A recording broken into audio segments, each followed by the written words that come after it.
guys, my name's Dan, coming to you from Hampstead, Maryland here on a little bit of a windy day, but wanted to introduce you to my truggy over here that I call the Mule. So she started out life as a 1986 K30 bare bones work truck. Came from a government contractor, so it actually is a 16,000 original mile truck. I know that's going to upset some people, but I started with a good base.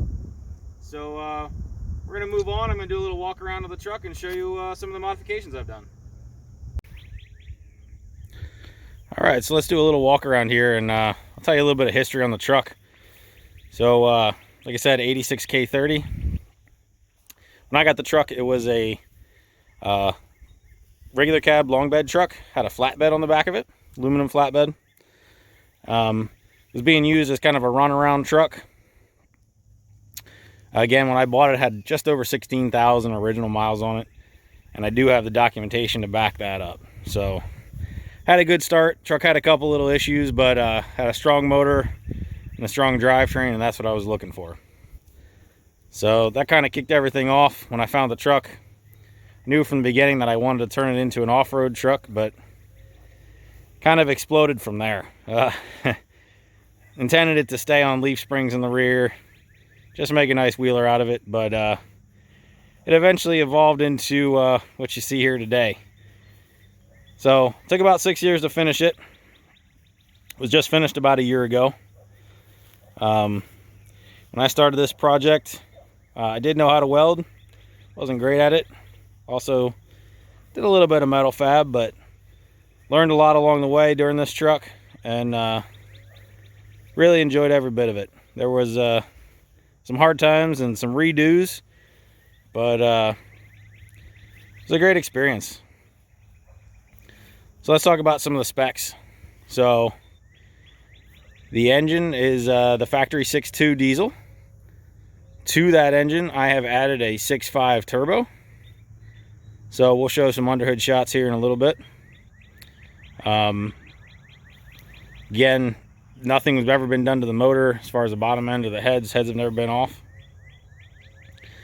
Behind that, we have a turbo 400 transmission that was stock, came with the truck.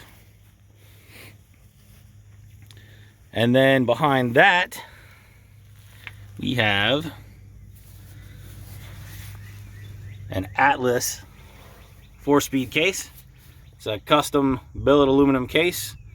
So that allows us to have 1-to-1, 2-to-1, 272-to-1, and 544-to-1, giving us all the crawl ratios that we need. So there you can see that guy right there. For drive shafts, we have Tom Woods. They're custom. In the rear, we've got a 1350 CV. In the front, we have a long travel, and it's all 1410s.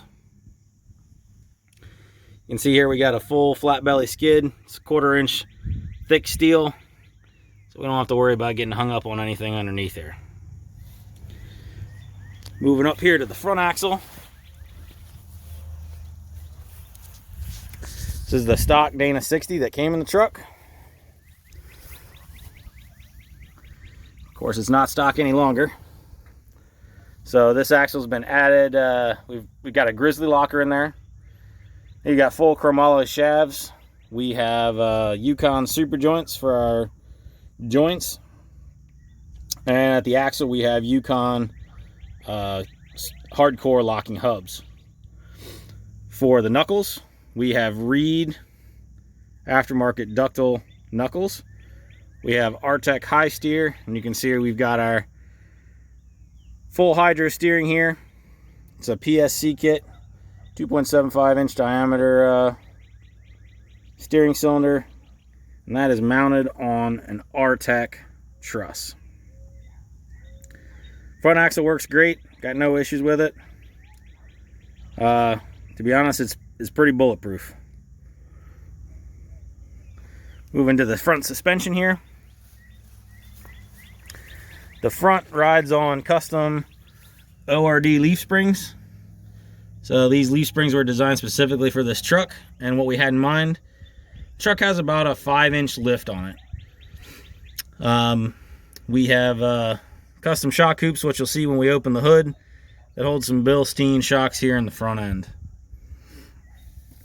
Obviously, to fit those 42s, we had to do some metal work, so the fenders are trimmed front and rear, and the inner fenders have been filled back in so that we don't throw mud all back up onto the engine. While we're here, let's talk about tires. 42-inch pit bull rockers. They're a bias ply, and we're running those on some Allied bead locks. So they're a pretty meaty tire. Had pretty good luck with them out here on the East Coast. This truck was out at Moab last year about this time, and they hooked up great out there in Moab as well. Working our way here to the back. The rear axle again is the corporate 14 bolt that came stock in this truck. So we have a grizzly locker here in the back. Still running stock shafts in the rear. We haven't broken any yet. Got a disc brake conversion. We're running a Barnes 13 bolt cover, so we've got the bottom of the axle shaved off so we get a little better clearance. The custom 4-link is mounted on our custom truss here that we designed and built. You can see we've got a dual triangulated 4-link that sets us up here in the rear. The shocks are an 18-inch travel pro fender shock. We have roughly around somewhere about 18 inches of usable wheel travel here in the rear end. In the front, we have about 12 inches because we're limited a little bit in the front. So this thing does flex out really well. We look up here, we see we've got a rear winch. So this is a Smittybilt 8,000-pound winch.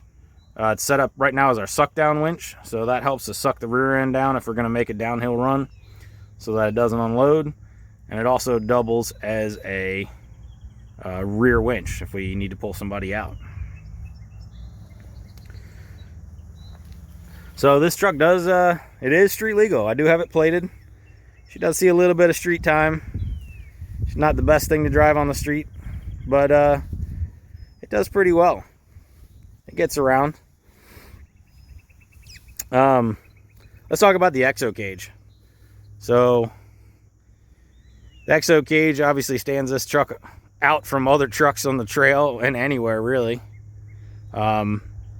It is frame tied. It was all custom built. In the rear, the factory frame, we cut the factory frame off, we plated it, and our tube work starts off of that plated factory frame.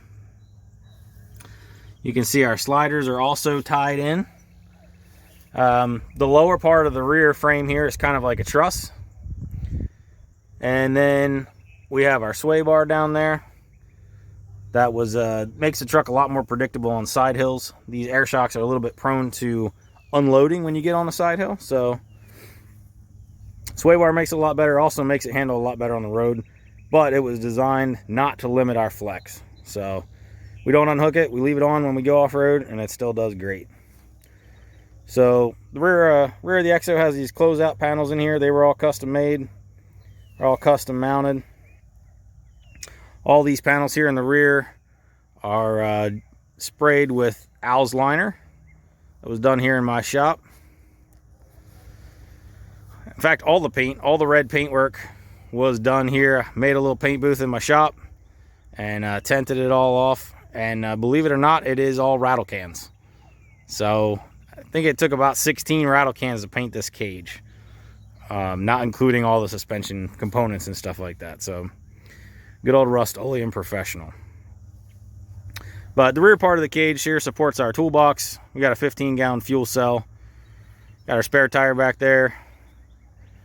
On the other side, we have our high lift jack.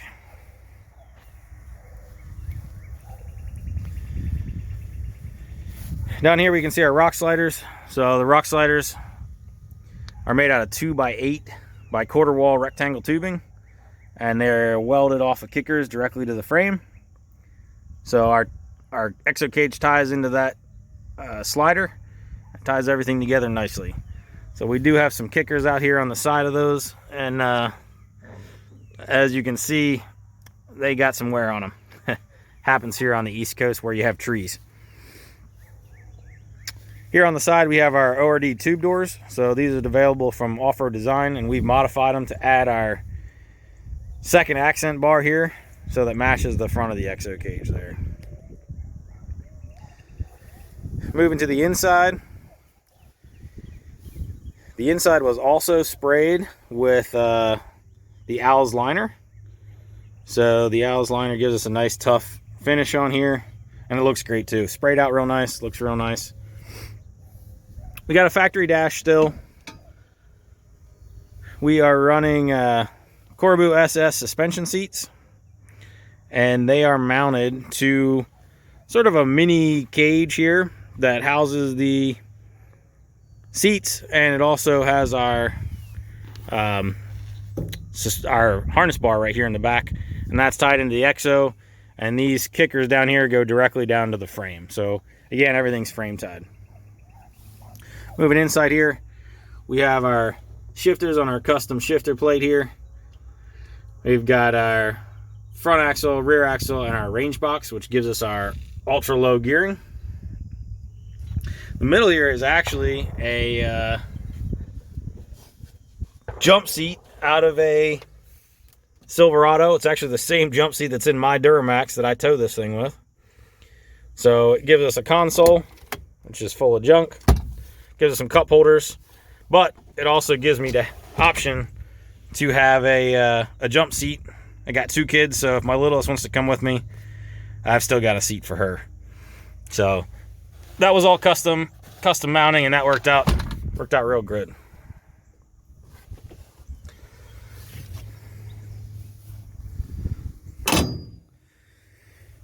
Moving back around to the front here,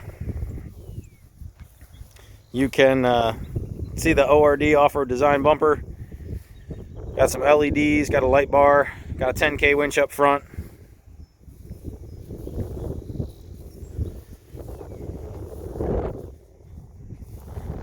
Big shout out to Mike at Appalachian Off-Road for helping out with the cage. He did a phenomenal job doing the bending and helping out with the cage on that. Over here on the driver's side, we've got our custom winch panel. This allows me to control the front and rear winches right here from the driver's seat. And really all stock gauges. We got the addition of a boost gauge and a pyrometer over there. There's our 16,000 mile truck, like you can see right there.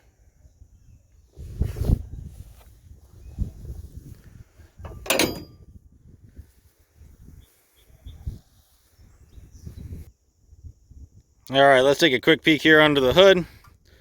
Like I said, this is the stock 6.2 block. And basically what has been done is the 6.5 turbo over here has been bolted on with some modifications. And that feeds the 6.2.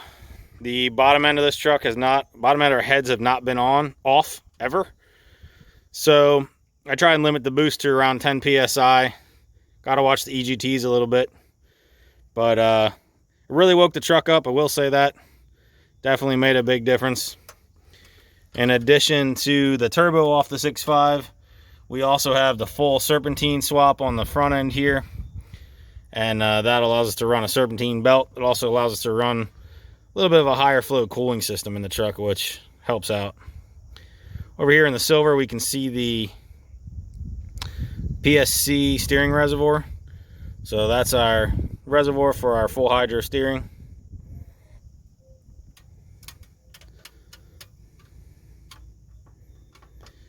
In the middle there, you can see the crossbars, and you can see the shock mounts. These are all custom built, custom shock mounts, custom removable crossover bar. We do have a bolted connection here on both sides where we can take that bar out if we need to do any service work to the engine or anything. So fun fact here is anything that's powder coated, like the turbo and the intake there, you'll see lots of other stuff powder coated on the truck. I did all the powder coating here, so I have a small powder coating set up here at home. So I think that about wraps it up. I hope you guys enjoyed the little walk around of the Mule and seeing what I've done to this thing over the past 6 years to get it to where it is today in this capable off-road truck. Rich, if you're ever in the area and you want to come check this thing out in person or take it for a spin, give me a call.